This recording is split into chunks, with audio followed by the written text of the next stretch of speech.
I think this summer will be significantly better in Europe than last summer was. The airports and most of the other airlines are fully staffed.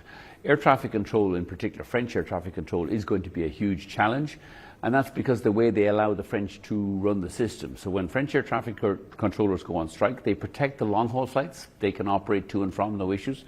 They use French domestic legislation to protect the French domestic flights. They're fine. So it's all the overflights within Europe that take all the cancellations. So it's manifestly unfair that the European Commission sits there doing nothing to protect either the single market or the free movement of people across Europe, when what they should be saying to the French is, if you're having an air traffic control strike, cancel the French domestic flights, but protect the overflights. When I look at the issues that the airline industry is facing in Europe, they're the same ones. Single European skies, not enough sustainable aviation fuel at the right price. These are air traffic movements, congestion. These are issues that you have been dealing with and I've been questioning about for the last 20 years, and very little progress seems to have been made. I think that would be generous. No progress has been made.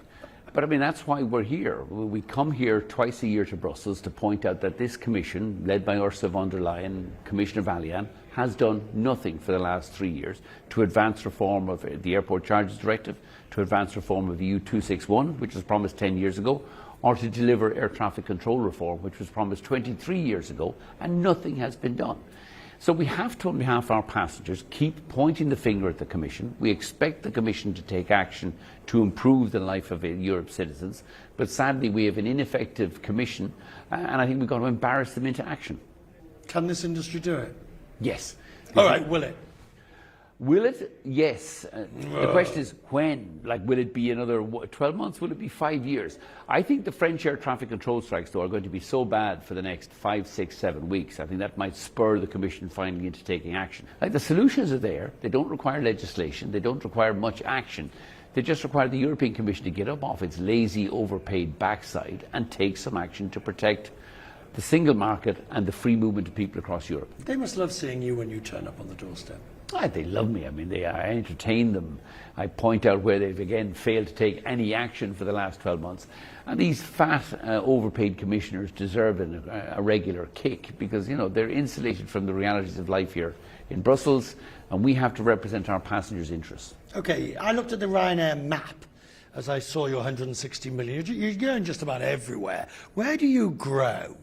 In terms of, or is it done by upgauging aircraft or new destinations? You're pretty much saturated. No, I mean, we've barely scratched the surface of what's possible. Firstly, we've just taken delivery of 50 new aircraft this winter from Boeing. So we can grow, I think in the next 12 months we'll grow from 168 million passengers to about 185 million passengers. We're seeing huge growth in Italy, where Alitalia is reducing its fleet, in Portugal, where TAP is reducing its fleet. There's extraordinary growth in Central Europe, Poland, Romania, Bulgaria, Slovak Republic. We're also seeing growth this year in the UK, where the UK government has reduced domestic APD by 50%, and even in Ireland we're growing because people just want to get away from the rain and the depressing rain and go to the sunshine beaches of Europe. So you're looking for planes now, aren't you? You're going back into negotiations with Boeing.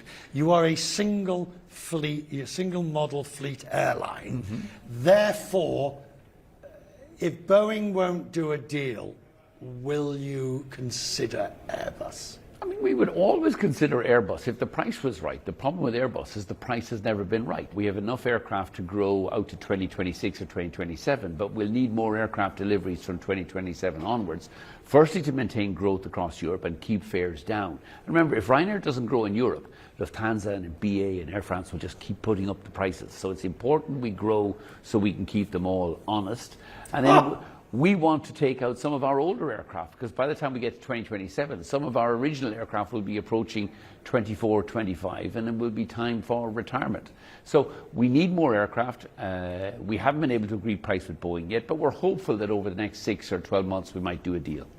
How many more years have you got doing this, do you think? Well, I'm, as you know, very young. I'm a mere 62-year-old. We're the same age? Well, no, I'm a year younger. Are we? There we go. 4 teenage children, so I'm certainly going to keep working until they all get to 20 and disappear.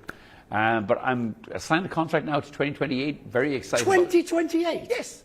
when I will be strapping, I think, just barely 66 and looking for something else, so looking for something to do.